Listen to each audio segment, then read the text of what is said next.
episode of Fully Equipped. I'm Wade Maroun. Kris, McCormack, how art thou?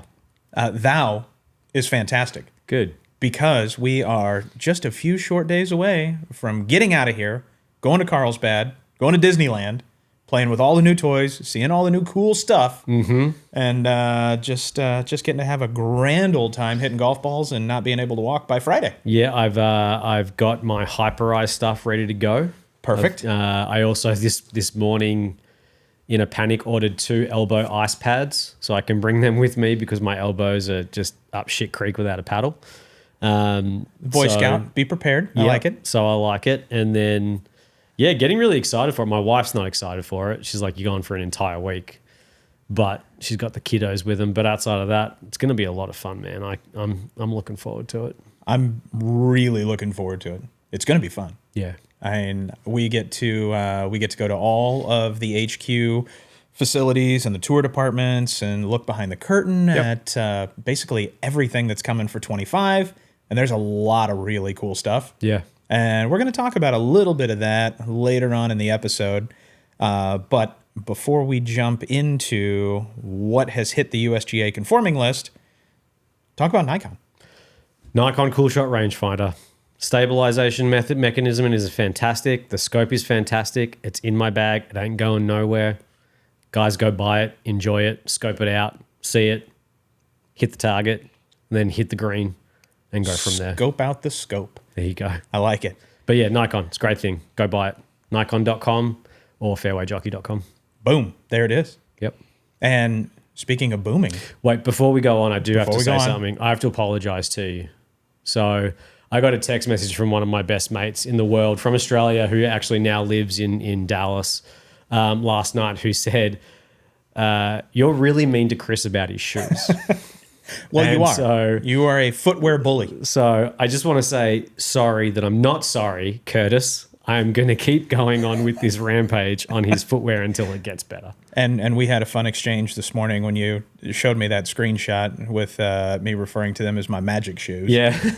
Oh, I'm perfectly content with my prescription shoes. They're comfortable. I like them. But I apologize for nothing.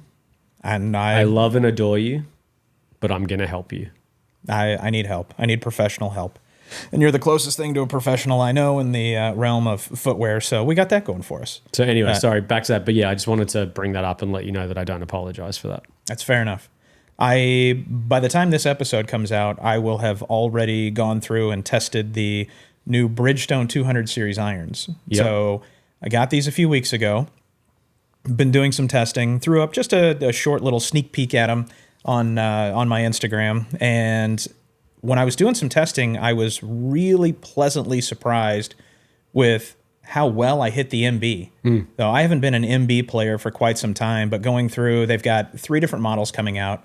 So they've got the 222 CB Plus, they've got the 221 CB, and then the 220 MB, and then they have a brand new wedge coming out as well. And to my surprise, through the testing of the irons, I hit the MB like exponentially better than CB and CB Plus. Yeah. And I was even surprising myself with how consistent that ball flight was.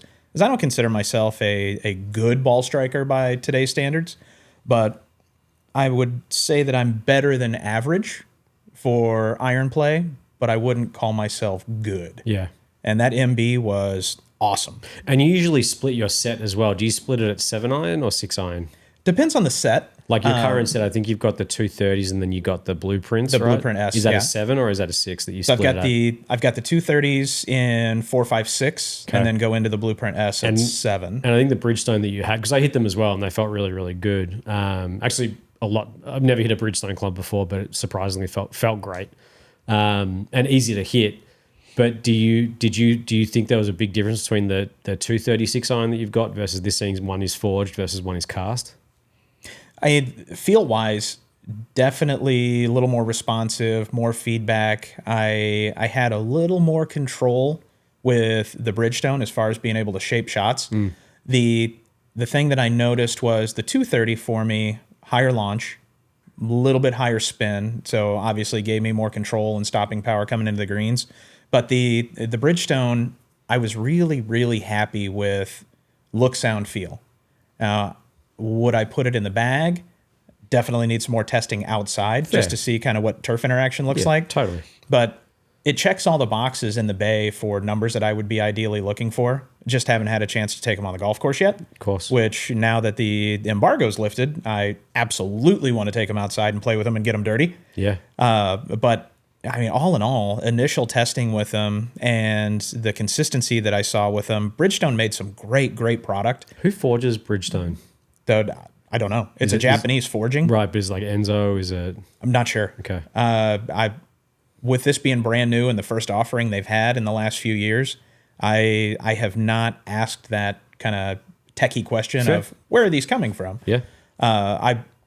I purposely went into the test kind of blank. Didn't want to read anything about them. Didn't want to have a preconceived notion. Just hit them and see what I saw. And the CB Plus, the 222 CB Plus, really easy for me to turn over and draw.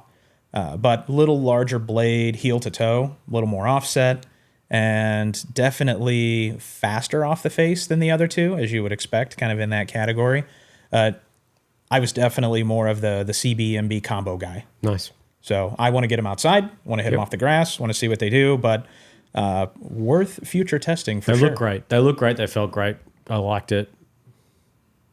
I think they're going to be good. So it'd be interesting to see what the price point is. But to your point, I do want to see what turf interaction looks like. That's always the hard part. There was nothing too crazy or tricked up about the soles. I mean, as you got into that MB and the CB, the leading edge was a little soft, but still had a fuller type of sole. Didn't look super sharp. So yeah, I'm curious to hit it off the grass. Okay, so TBD right now whether you'd game it, but more testing needed. More testing needed. Cool. Initial testing, good. Yep. Thumbs up. And the success that I've had historically with Bridgestone product, very optimistic and hopeful for these. Yep. So we'll see what happens with it. Do you know what doesn't need any more testing with me because it's going directly in the bag? What's that? The Golf Pride grip, the reverse taper. Why don't you tell us about that? Buddy, that was a fun test to do. Yeah. And the fact that you were testing reverse taper, you had your preconceived notion about what was going to work, and then after doing some testing, lo and behold, the one that you had the least amount of positive feedback about was the one that won. Yep. And now you've put it on your putter. You've got it in the bag. I've asked for 3 more so I can put on my other putters. We should probably get you 5 because we know by the time we get done in Carlsbad, you're going to have 2 or 3 more putters that are going into the rotation. So yeah, we just need to get you a whole plethora of sleuth. A sleuth, yeah. We need to get you a whole sleuth of reverse taper pistols, as that was awesome and put you more in control of the moment of impact, stabilized your face angle, and I mean even ball striking improved. So I was happy with it. I was stoked on it. And speaking of Carlsbad, I mean, this is going to be a relatively short episode for us because we had an opportunity to sit down with the guys from Aretera. I said it properly. I mean, it's proper-ish. We had Kris and Alex from Aretera in the studio for an interview going over new EC1 shaft profiles that they're going to be launching very soon. Yep. And next week on the blue, and then next year, start of January for the grey. For the grey, yeah. And had him over at the studio, did a little testing, had him in the pod booth, did a little interview, kind of broke down the structures and what helps to differentiate them from some of the other shaft manufacturers that are out there. So that's kind of cool. But going back into this Carlsbad trip and the overview, we are seeing a lot of this 2025 product pop up on the USGA conforming list. Yep. And we had a chance to already visit Ping and go through new G440 product. And some of those images are starting to come out and you're starting to see them pop up. Tour players have them in hands doing testing, and now the buzz starts and all the speculation. Embargo hasn't lifted yet, so we're not at liberty to talk about tech or specs or things of that nature, but G440, Callaway Elite, Cobra DS Adapt, and all of these guys are hitting the conforming list, and we are going to be putting them through their paces next week. Yeah, we've already put the 440 through their paces. I don't know. We can't really say much. Obviously, you just said that, but I think I can say that.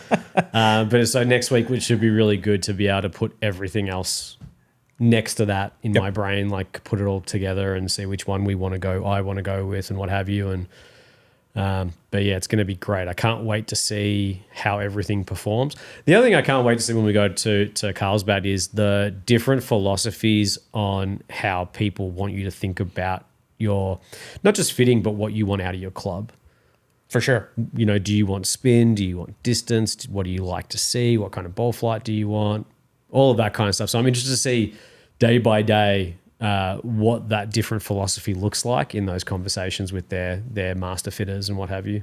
Well, we've got quite the gamut to run through because we're going to go Titleist, we're going Cleveland Shrixon, we're going Cobra, we are going Callaway, and we are going TaylorMade. Right, but is it after?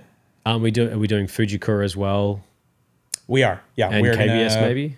KBS maybe, Okay. if we can sneak them in. Are we doing even roll at all or no? Not this trip. Okay. No, putters are going to be probably later on in Q1. Okay.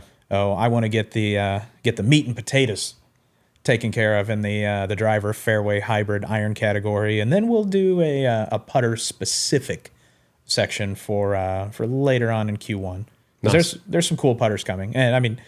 Speaking of putters, the announcement with Elson and TaylorMade, the worst kept secret in golf. Yeah. I mean, Elson has some amazingly cool designs, and when they made the official announcement, I was like, wait a second, like this isn't public knowledge yet? Right. I was kind of taken back. I'm like, wait a second, I've been talking about this for a hot minute, like over a year, and then they made the official announcement. I was like, ooh. Probably shouldn't have been talking about that. So I guess Olson's trying to be he's going to be the Scotty Cameron to Titleist as Olson's going to be now to TaylorMade. Yeah. And I mean, with the designs he's coming out with, I've got faith in him. Yeah, it's going to be interesting to see what happens. I'm looking forward to it. I love kind of those boutique putter companies, as we know, because I game a Josie and an Embrace putter as well, along with the major brands too, like the Pings and what have you.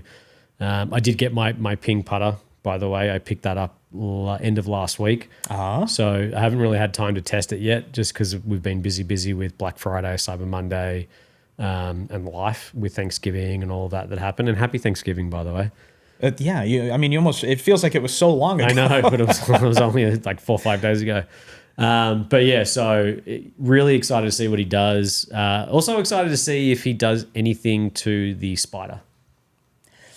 Meaning he just put like a forged face or something like that. Like just not touching the shape, but just going, hey, here's a forged face design with a milling design to put on there. That's fair. See what he does there. See if he does like an Olsen version of that. That could be cool. That could be really cool. Yeah. Do a limited run of the and if it comes out Olsen after this Spider? podcast, I want 10% of all sales. I'll just take a putter. Yeah. I mean, you can have 10%. I just want a putter because I'm a gear nerd and love toys. But I'd say with that, we have a good interview with the Aretera guys. And before we kick it off there, Wade, where can they find us on our social channels? They can find us on YouTube. Yeah. Okay. Under Fully Equipped. All you have to do is that and make sure you like and subscribe. And then what about on the other 2 social channels? Here, I have a cheat sheet. Let's see. So at fully_equipped on X and at fully equipped golf on Instagram. But guys, enjoy the interview with the guys from Aretera. Good group of guys, great company, up and coming on the shaft world, and I think you're going to enjoy it. G'day guys, welcome to another episode of Fully Equipped. We've got some special guests with us today. Of course, we're always here with Kris McCormack, my favourite sidekick in this journey that we're doing, which I love you. Special in my own right. But we've also got Kris and Alex here from Aretera. Guys, welcome to the show. Did he pronounce that right? Close. I think it sounded great. I've got an accent. Even though I'm a citizen now, you can hardly notice it. I'm an American now, God damn it! You guys speak American. I don't 4 have the syllables accent. is the key. Okay, 4 syllables. I put the wrong emphasis on the wrong syllable. Is that what happened? There was too many ahs. Got it. Yeah. So how am I meant to say it? Aretera. Okay. I like when he says it. It sounds more expensive. It does. It does. Yeah, it does. So You do voiceover work? it's more premium. Aretera. Did I say it right? I like that. Okay. Very But if I nice. say it quickly, really funny side story about do voiceover work. So I worked for PetSmart for 5 years, Yeah. and they were running a commercial, and they asked me if I could do the voiceover for it. And I was like, guys, it's going to sound like an Outback commercial. Neither of these guys are sponsors, just so you know. And I did it, and they were like, you're right, this does sound like an Outback commercial. How to speak Australian. So I can do it for you, but it could sound like an Outback commercial. Here at Aretera, we I'm make in some for it. blooming shafts. I'm in for it. I mean, if you guys are open to it, I think we run a spin with Wade doing an ad read for you guys and just see what happens. But no, super excited, guys. We love the product that you've got. It'd be great if you guys could just kind of introduce yourself, let the people know who you are, what you do, and then I would love to just get into the shafts that you've got in front of us here. Absolutely. Okay, yeah. Well, my name's Alex D. I'm one of the founders of Aretera Golf. We've only been around for a little bit more over a year, and my job really is also like I'm the designer. I'm the engineer behind all the. Behind the shaft, so I get to tinker with materials and design and You're stuff the like mad that. scientist. I'm the mad scientist, Love that. and but I have a passion for materials and structural design, and that's my background. And getting to apply it to a product that we're proud of, and launching something like this, we're excited. So EC1's the new product, and that's it's been getting a lot of some good traction out there from some comments. So we're happy to see it come out. It's been a lot of hard work getting it done. Sweat and tears is one of my what I would say is one of my more challenging designs that I've ever had to do. So, Why is that?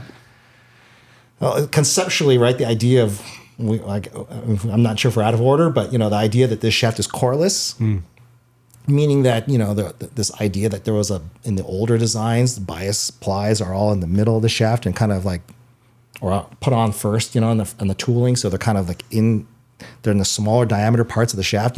We took this design concept takes those bias plies and kind of subdivides them out and spreads them throughout the wall thickness. So there's just a lot more plies to deal with. So Absolutely. design wise, it's a giant puzzle piece, and I think people don't notice this much in shafts because it looks just like a tubular part, thin wall. Like, what is it, But nobody knows what's under the paint or Right. all of the prep work, design work. Yeah. Extremely intricate what's in there, right? Yeah, the wall absolutely. thickness, even though it looks thin, there's a lot of different technologies and materials and different orientations you get to choose from. And that's part of the exciting part, but it's also the difficulty of doing the right design, finding the right feel and the right balance between all Difficult these to properties. produce as well.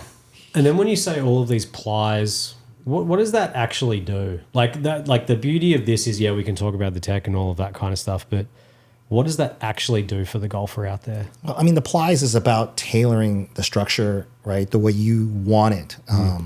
Again, if it's steel, it's just same in all directions. But with composites, right, the idea of being able to fine tune the structure the way you want. So it's purely performance driven. It's like, okay, how much do you want it to bend? How heavy do you want it to be? How much do you want it to twist? How much mass do you want? Like all of that situation. Yeah. Okay. And, all along the shaft length, you get to choose all that. And so That's as pretty a designer, you get to, come up with all that. We do a lot of player evaluation. So it's intricate. There's a lot to it. And, it's a really small design space to put all that in. So it's super challenging, but super fun. And, but I like to, even though I'm the composite guy, I always tell these guys, like, we got to speak to the consumer, making sure they understand that we know that they're not material scientists, that they're not all composite scientists, because in the end, it's got to play well, and, we got to market it in a way that resonates. But, sometimes I get all techie and people are like, what the hell is this guy saying? Kris does the same thing. Say, I appreciate the tech talk. Yeah. Your demographic of who you're trying to speak to, right there. Okay. Hi. You're into It's it? me. Hi, I'm the problem. It's me. Okay. Yeah. I think that Kris, Elson, by the way, more on the business side, one of the partners as well at Aretera, and thanks for having us, Kris and Wade. By the way, really appreciate it. It's funny because, and Alex can speak to this, that it's not often when the design intent actually truly aligns with the actual result from a playability and performance perspective, from a shaft perspective, shaft standpoint. So we're really, really excited about the fact that like what you experienced earlier today, and trying the product when we speak about it, having a very smooth, fluid profile, but it's without having to sacrifice stability and without making it overly stiff and rigid, which is really kind of the key components of Alex's design intent. It's really nice when all those things actually come to fruition, which we think we've got here. Yeah, look, I got to hit it earlier. I think it's an incredible shaft, and for me, we've got a blue and a grey profile, and I'll let you guys kind of get into that, what the differences are between the two profiles. The blue felt really great to me. The profile of it felt perfect to me. The tip section was soft enough, how I like a tip section to be soft. But there is something about an Aretera shaft, that, and I've said this to you a couple times, but the power transfer, I don't know how to explain it. I don't understand it. I don't know why this is probably the only shaft out there where I've felt that power transfer in a big way, and seen a lot of gains from it. It's definitely something that I recommend people trying because, a guy we work with, Matt, we were at the Bay before we went on a golf trip with each other like 2-3 months ago. And I was like, have you hit the Aretera shaft yet? And he's like, no. And he was like, okay. And he hit and he's like, what was that? And I was like, I can't explain it. And he's like, that was weird. And so what you guys have got here is a pretty incredible makeup of a shaft and looks great, feels great, and you guys should be proud of what you've got coming out. Thank you. Those are really kind comments. Yeah, appreciate it. To echo that, Hoyt McGarity, the CEO of 8AM, our parent company, a very similar experience testing with Hoyt at Atlantic Country Club up in the Hamptons, and came over specifically asking, "What do you guys have that's new? Like, I've tested everything. What do we have that's new?" Yeah. And that was the pull that I made. And he's going, "What is this? I don't know anything about it." I go, "I'm not telling you anything until you hit it." And within the first couple of swings, he turned around and his feedback was, "Wow, that's different." And I go, "Exactly." He goes, "So what am I feeling?" And so I go through my spiel, feel is subjective to the individual, blah, blah, blah. Let's get a little larger sample size. And if this is the one that ends up working, I'll go through all the tech with you.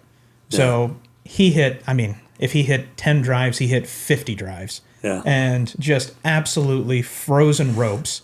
And comes back to Matt Foster at True Spec and is basically like, "I need 10 of these because I don't want to play anything else." And just stocked up. Yeah. So there was definitely a success story with Matt. There's a success story with Hoyt. I've had good success with it. I've got great success with it. Great successes. I love hearing stories like this, because you work and this on is something. real, by the way. This Thank is real you. stories. We're not making it up for this podcast. By the way. When you work on something and it's just like numbers and you're staring at a screen, you're trying to get things together, and it's a lot of hard work. The whole team works a lot hard to get this thing out the door, and but these kind of responses, it's just like it's kind of fills our cup, and excited to hear that.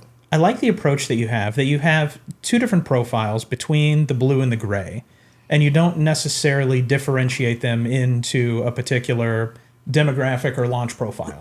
Yeah. And the message that you kind of communicate to us in the fitting environment is have the tester, have the player hit both profiles. Yeah. Because different demographics of players, load patterns, release patterns will have success with both profiles. 100%. And feel being subjective, you've got a technology here that really kind of appeals to a variety of different players, a variety of different swing types, delivery types. And we've seen players with 130 plus miles an hour club head speed. Yeah. And then Wade, when he's hitting his bunts out there at 1,400 RPMs a spin, worked for him too. Hey, don't discriminate. No discrimination. I like low spin. I understand. I would put it in the dumpster fire category, but it works for you. It looks good on you, though. That's fine. Got a free bowl of soup with your driver. That's I understand. Right. It's also why I play a mini driver. But to your comment, it is about fitting, right? We understand that fitting is so important, and if it was so easy that you could just say, "Hey, this shaft does this," go pull it off the rack. I think we'd be doing a disservice to what the craft is of fitting, right? And assembly and making sure that the club's done just right. Well, and it's really cool in just the industry itself to see now some of the OEMs getting on board with it. And you have TaylorMade that coming into 2025 is making a really big push for the fitting element. And one of the components that they are kind of incorporating more and more is being a better fitting partner and looking at and understanding through training for their fitters, what is the player doing? How is it they move? How is it they load the shaft? How is it they deliver the shaft? Which, I mean, from everything that I've seen from you guys, aligns almost perfectly with the story. Yeah. So the fact that the OEMs are now getting on board, everybody's speaking a similar language, except for Wade, it just makes sense. Yeah.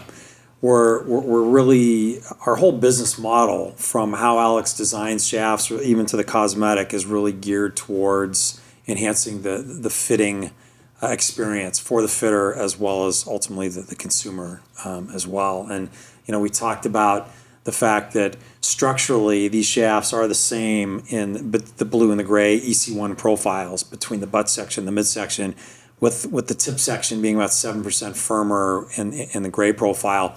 And that's done so that when you're getting fit as a consumer and from a fitter's perspective, the fitter will be able to tell what that one variable change, how that impacts data and numbers, as opposed to if you're comparing two other shafts randomly off the wall, you're going to see differences, but you're not going to know what are the causes of those differences. So something that I think Alex was pretty passionate about from a design perspective and in creating something that impacts a fitter that way as well. And to your point, we're not painting our different profiles, different colors. We're not trying to pigeonhole the fitter into having a consumer walk in and saying, oh yeah, well that shaft is painted a certain color and it's supposed to launch and spin high. Right. So either that means I know that I should be hitting that, or I definitely don't want to be hitting that. We want the fitter to be able to prescribe the best shaft based on actual specific independent fitting characteristics or swing characteristics of that person. So, and I mean, not to give too much away from video content that we just shot, but in testing those two profiles, you were producing a draw ball flight with a blue and a fade ball flight with a gray. Yeah, so when I was hitting the blue, I felt more free to hit my regular draw swing, and then when I was hitting the gray, because of this 7% extra stiffness in the tip, it felt like I had to attack it a lot harder, which brought in my fade swing. Numbers weren't that far apart. No. Right. It was just more what I felt comfortable with, what felt better.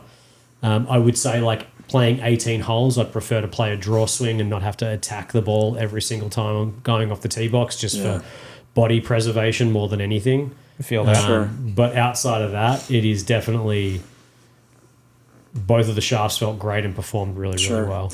Well, a couple of the other things for you guys to know. So for this particular model family, EC1, we're kind of widening our net from a SKU count perspective. This model family will actually be the first that we've launched truly globally.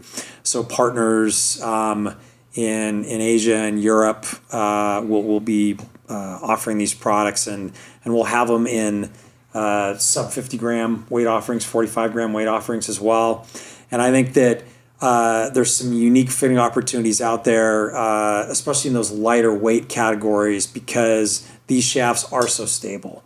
Even with, even in the mid 40 gram softer flexes, for those people that are looking for stability as well as speed, there's a really nice opportunity, because compared to a lot of the other shafts that are out there in that weight range, these feel and perform to a degree, we think, with an enhanced level of stability compared to a lot of other things out there. And we tested drivers today. You did. So with your own independent testing, what success have you seen going from driver to fairway? I think that these shafts in a variety of weights will perform extremely well from a fairway perspective, just in general.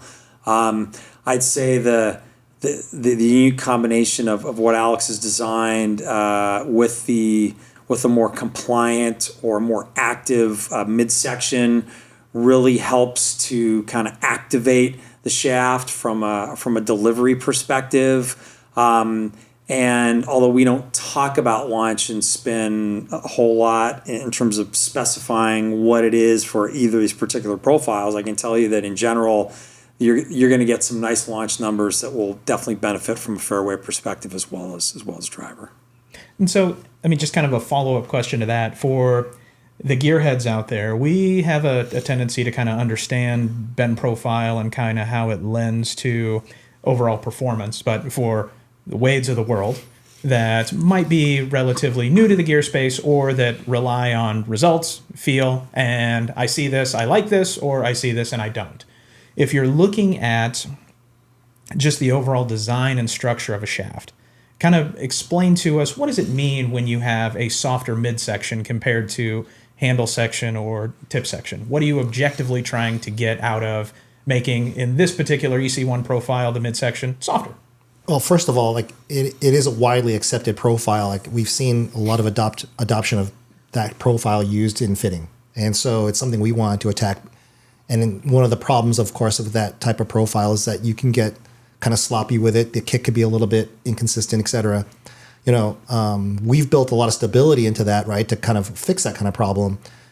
What I've seen, though, in like fairways is in that type of profile, that kind of kick that you get right, is something that people really enjoy when they hit a fairway. That it's the weighting of the head, the timing of the swing, hitting it off the deck there. It just feels right, and there's a comfortable connection with a fairway with this type of profile. Sure.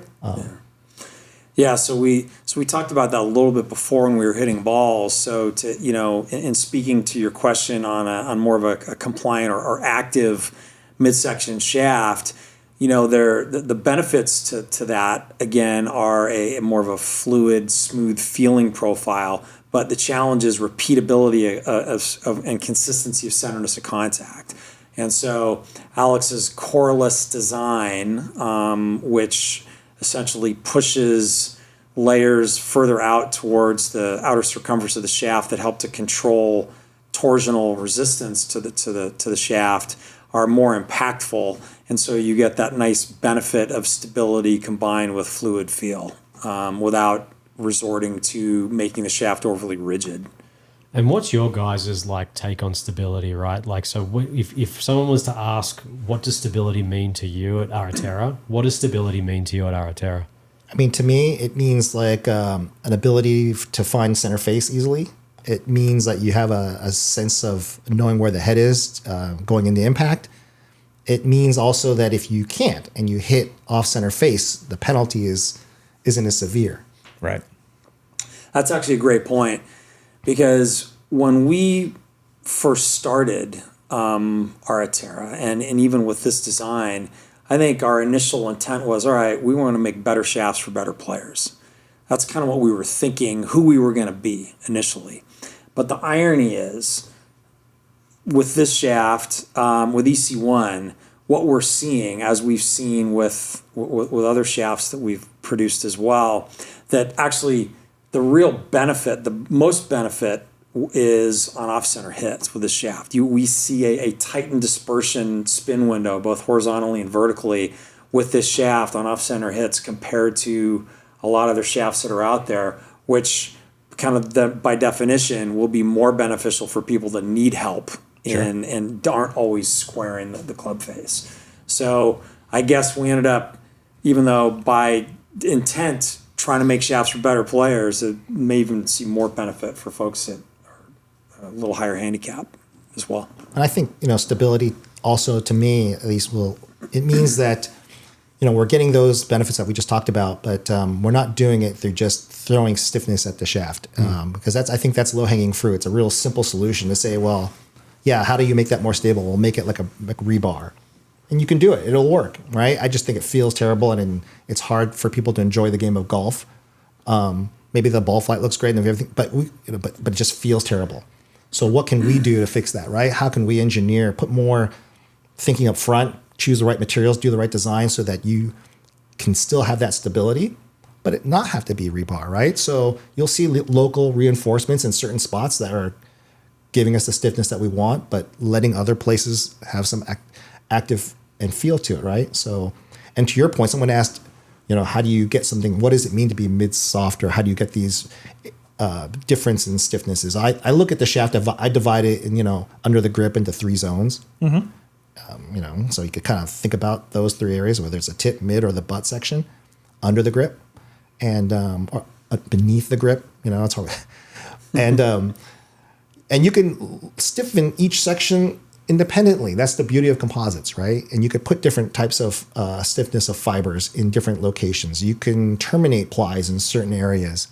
And so what we've done here is make that midsection, a little bit more active by not putting very high stiffness materials right in that spot. And then reinforcing it, right, with advanced carbon fabrics in certain ways where, again, you can bring back some stability. So there's, advanced carbon fabrics is something that I don't shy away from. It's just a very pricey type of material, and you'll see it exposed at the tip here. I was actually about to ask that. Is that what's in the tip section? Because you have got it exposed, and we do see a lot of shaft companies now print something on the tip section of their shafts, and that's usually where their technology section is. So, but they usually don't show it, so it looks pretty cool with that weaving kind of a pattern that you've got there.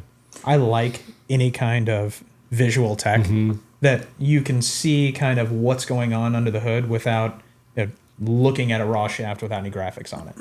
So to take Wade's point here and tee you up, Control Center. Talk to us about what's going on here and about the materials that you've incorporated into the tip section specifically. It's because the shaft buzzes the tower. It's more than just the tip section. You have to. Control Center has a lot of meanings for us, right? But it's a technology for us that has, I think, 3 components to it. And one is that the center of the shaft has been made active. And then we attacked it in terms of stability by taking this idea of the bias core and exploding it and subdividing it out and distributing it throughout the wall thickness so there's a better balance between bending and twisting. Okay. Again, if the diameter of things is small, it gets softer. If the diameter gets bigger, it gets stiffer. That's just how that's some basics of structural engineering, right? And the tip, because it's such a smaller diameter, it's just softer in general. So if you have these bias core shafts, like where the material's all in the tooling first, and it's buried inside, it's kind of like restricted, and it wants to come out to be a little bit, to play more of a role from a structural point of view. Right. Why is it put in there all the time? Honestly, it's just quicker and cheaper to make. That's fair.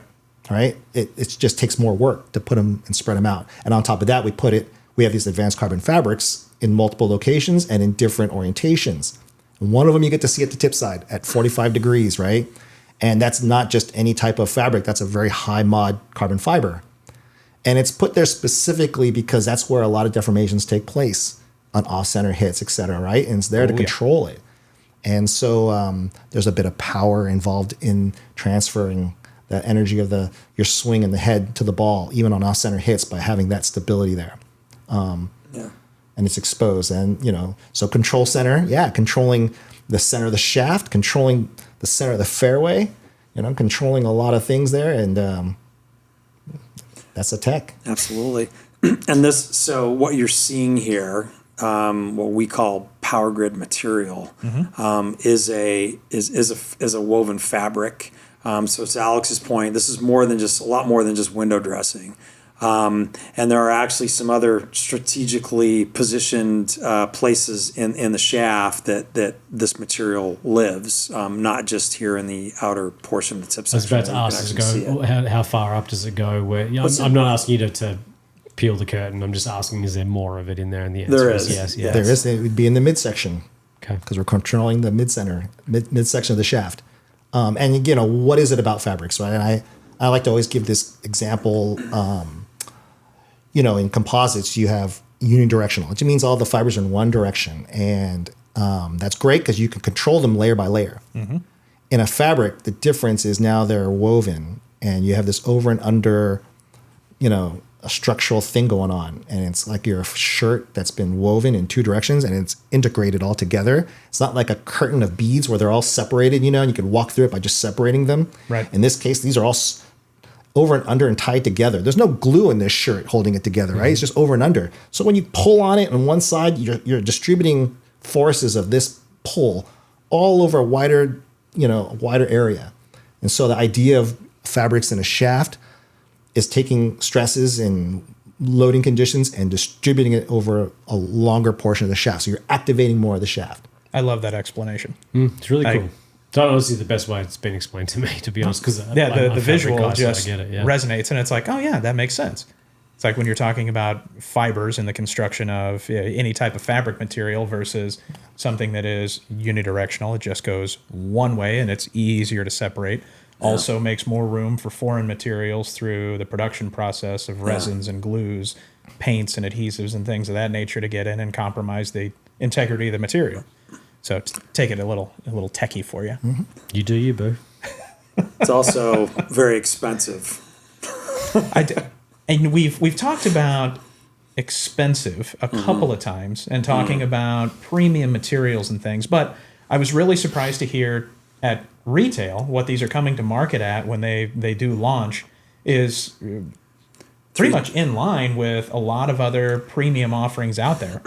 We're definitely trying to we're definitely trying to over deliver, I think, from a performance perspective relative to what goes into this product. I think that's something that's really, really important to us. It's still on a premium price point, but it's I guess on the reasonable side of premium at $320. And I think we had always talked about having multiple price points for metalwood or for wood shafts. Sure. And that's another reason, candidly, why we think this could be a good fairway wood candidate for a lot of folks, because it is priced, even though it's premium, still on a little more reasonable side of things at $320.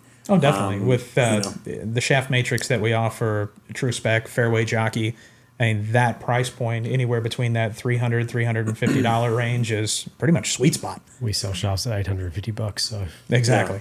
I mean, there's a couple shafts out there that are pushing $1,000+, and then there's some very niche-y product that even go higher than that. Yeah, I think the beauty of the world we're living in right now as well is that people are open-minded now to new things. I think YouTube Golf has done a lot for people in regards to the tinkering side of things. Absolutely true. And what I would say is people are very much seeing the differences in what different products can do for them. Right. So I think the price point that you're at $320, it would make me as a consumer go, I want to try that. Yeah. And I'm okay putting a grip and tip on it, putting into my current driver or fairway wood, whatever it might be, and giving it a whirl. Yeah. I mean, I think that's the other thing to get into a little bit here is that you don't have a designation for your shafts. You don't turn around and say the blue is mid and the greys is low. Right. They all have the same profile along the way, meaning that they are going to do what they do. Yeah. But you'd have a different dispersion of stiffness in certain areas. So I think that's something important to kind of go through for the consumer if they do want to tinker. Yeah.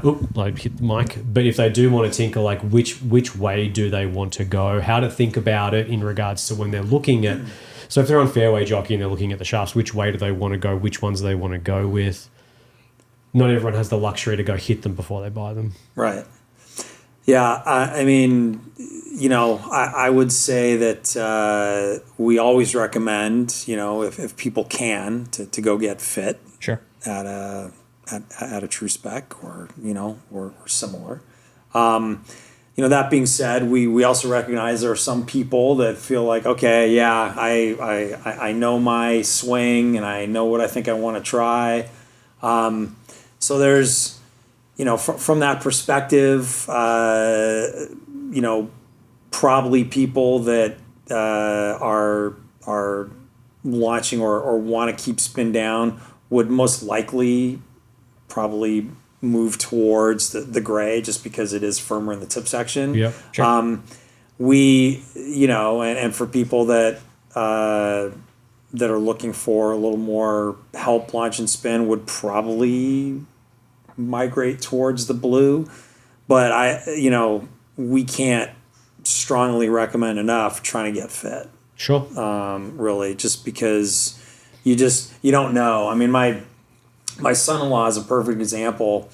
he was using another product that was very stiff throughout, and he thought, I'm definitely going to be a gray guy, and I went and fit him, and his club head speed is about low 120s, Yep. and good player, played college golf. And he's like, I'll try the blue, but I know I'm going to be a gray guy. And at the end of the day, he tried both, and his numbers, he actually gained about 2 miles an hour with blue, and spin was about the same. Yep. So you don't really know. What I can say is that I think for most people, they like the feel of whether it's blue or gray. But I'd say if you're maybe a little more tempoed, also maybe blue's a little better, but I'm not sure. Again, it's so hard for us to really make recommendations based on that way, because kind of by design we're wanting folks to try and come in and get fit to the best color for their swing. It's interesting too that the only difference between the two, we already said that the profile is the same, that the midsection's more active in both, right? But the torsional stiffness is the same throughout the length. The only difference is the tip stiffness and bending. And it's interesting that, there's only about 7 to 8% difference in tip stiffness. It doesn't sound like a lot of percentage difference, but when you play it, it's the difference between sometimes someone saying, oh my God, I can't hit it, or I love the feel of the other. Yeah. Yeah. And it's kind of interesting that you say that, because 7 to 8% doesn't sound like a lot. I had pre-qualified myself for the blue. Yeah. And then, because I'm very tempo-driven, even transition, and don't have a really aggressive release. And when I was doing my own testing, I ended up in the gray. Yeah. And it was almost 2 miles an hour faster. Yeah. Start direction was more consistent. Yeah. I actually, which really blew me away, I spun the gray more. And because it kept up with my just load and release better. Mm-hmm. And I was sitting there just kind of laughing to myself about it. Like, of course, I would be the opposite of what I had intentionally thought I was going to land in. Yeah. So it's just kind of interesting that 7% makes all the difference in the world. Yeah. And I had lower launch, lower spin, and more movement downrange with the blue. And for me, I was overdrawing it or hooking it. Quack. Yeah, that's the struggle, right? And when I went to the gray, start direction was further right, launch was better, spin was better, ball speed was faster, and dispersion overall more consistent. And then the Wade preferred, even though our speed is almost identical, and load isn't very dissimilar, release is different. We both inside, positive angle of attack, usually trend a little higher on the club face, and he hit the blue better. And I hit the gray, even though speeds were very similar. Yeah. Mm-hmm. So it's definitely worth testing both profiles and seeing which one kind of aligns. Or if you're somebody that just likes to tinker, at the price point that they're coming out at, Just get both. tinker. Just get both. 100%. Because you can find, if you don't like the gray, chuck it in a fairway. Yeah. You know what I mean? 100%. Or if the blue's not stiff enough, tip it and chuck it in something into a fairway, because it's going to be a little bit shorter. But that's the beauty of tinkering nowadays as well. Is it's so easy to take the tip off and be able to tip a shaft and then put the tip back on. And so I don't know.